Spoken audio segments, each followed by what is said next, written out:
Na planície de Maratona, um pequeno contingente de soldados gregos enfrentou o imponente exército persa, desencadeando uma batalha que transformaria o equilíbrio de poder entre Oriente e Ocidente.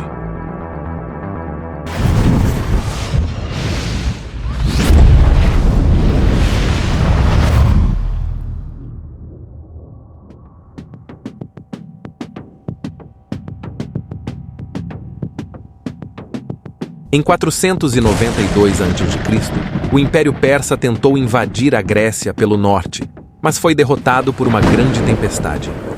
O rei Dário I ficou incrédulo com o ocorrido, mas obstinado em conquistar a Grécia, planejou uma nova invasão, desta vez pelo sul. Em 490 a.C., uma frota de 600 galés, transportando mais de 25 mil soldados persas, desembarcou na planície de Maratona, a apenas 40 quilômetros de Atenas. A planície de Maratona era um terreno propício para a cavalaria persa, que era muito mais numerosa que as falanges gregas. Sob o comando de Datis, os persas se prepararam para a batalha, inflamando seus soldados com discursos de bravura. Mas a cidade-estado de Atenas, com sua democracia emergente, resolveu desafiar a supremacia persa ao apoiar a revolta jônica contra o poderoso exército. Esse ato enfureceu o rei Dário I, desencadeando uma onda de confrontos. Os atenienses, sabendo que não poderiam enfrentar os persas, um inimigo poderoso e avassalador sozinhos, reuniram um exército de cerca de 9.000 soldados. No entanto, apenas Plateia, uma cidade-estado vizinha, enviou ajuda, enviando 1.000 hoplitas. Os espartanos, por sua vez, estavam ocupados com festivais religiosos e só poderiam enviar ajuda mais tarde. Estava armado o conflito.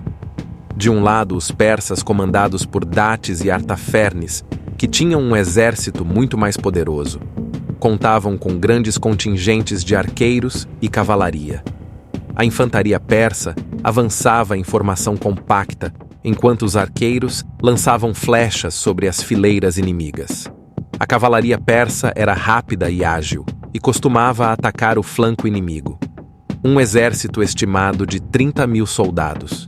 Do outro, os atenienses, liderados por Miltíades, apresentando um exército bem inferior, com o equivalente a apenas 1/3 do exército adversário, ou seja, cerca de 10.000 homens. No entanto, a falange grega, formada por hoplitas, era uma unidade de infantaria muito eficaz. Os hoplitas eram soldados pesados, armados com lanças, espadas e escudos. Eles lutavam em formação compacta, formando uma muralha de lanças. No campo de Maratona, a estratégia grega se destacou. Miltíades, percebendo a vantagem do ataque rápido, organizou uma manobra ousada. Os gregos, aproveitando sua expertise em terreno montanhoso, lançaram um ataque surpresa, flanqueando as forças persas. Esse movimento impactante gerou desordem e pânico nas linhas inimigas. As falanges gregas eram unidades de infantaria poderosas, mas também eram pesadas e difíceis de manobrar.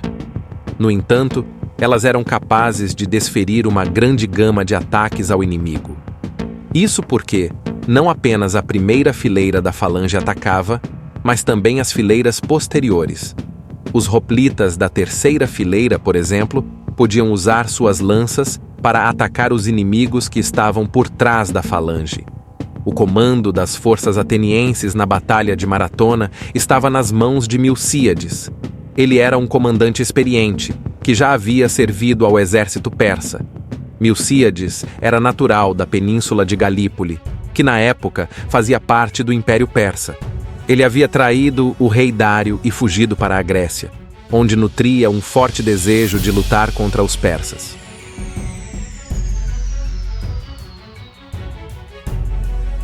Milcíades sabia que os generais persas eram mestres da guerra. Por isso, ele decidiu tomar a iniciativa e atacar os persas em seu próprio terreno. O comandante grego sabia que o exército persa era muito maior do que o seu e que sua cavalaria poderia ser devastadora. Por isso, ele decidiu posicionar suas tropas na parte mais estreita do vale. Essa posição evitava que a cavalaria persa pudesse atacar os flancos gregos. Além disso, os gregos colocaram abatis, ou seja, estacas, nas extremidades de seu exército, para dificultar o avanço da infantaria e da cavalaria persas. Milcíades também decidiu reduzir o tamanho do centro de seu exército para reforçar os flancos. Essa era uma manobra perigosa, pois, se os persas conseguissem romper o centro grego, o exército ateniense seria dividido em dois e seria derrotado. No entanto, Milcíades estava confiante de que seus soldados poderiam vencer. Ele sabia que os gregos eram mais disciplinados e experientes do que os persas.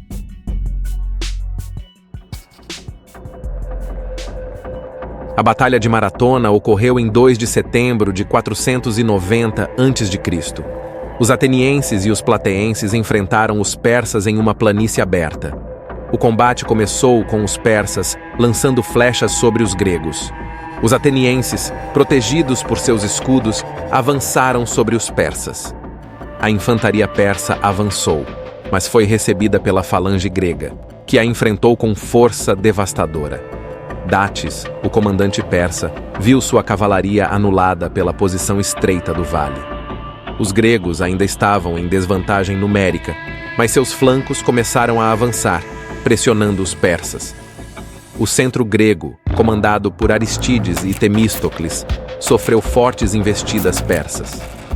Para virar o jogo, Aristides e Temístocles tomaram uma decisão arriscada: ceder terreno aos persas para criar um funil e atacá-los por 3 lados.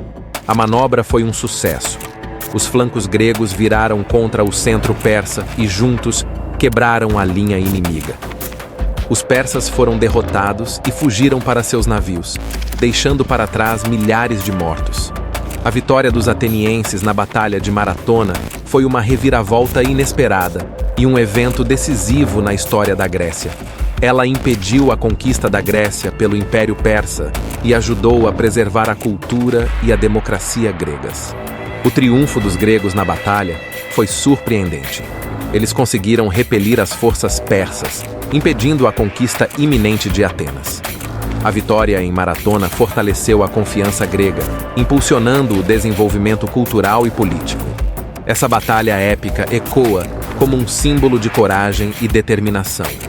A Batalha de Maratona foi palco de uma esmagadora vitória das tropas gregas sobre o poderoso exército persa. As estimativas sobre as baixas persas variam, mas acredita-se que tenham sido cerca de 6.400 homens. Os gregos, por outro lado, perderam apenas 192 soldados. Esses números contrastantes são um testemunho da bravura e da disciplina dos gregos. A falange grega, formada por hoplitas, era uma unidade de infantaria poderosa que podia quebrar a linha inimiga com seu ataque frontal. Após a batalha, Milcíades ordenou que o soldado Fidípides corresse até Atenas para levar a notícia da vitória. A cidade estava em estado de alerta, pois se acreditava que os persas poderiam invadir. Fidípides correu aproximadamente 42 quilômetros que separavam Maratona de Atenas em menos de 2 horas.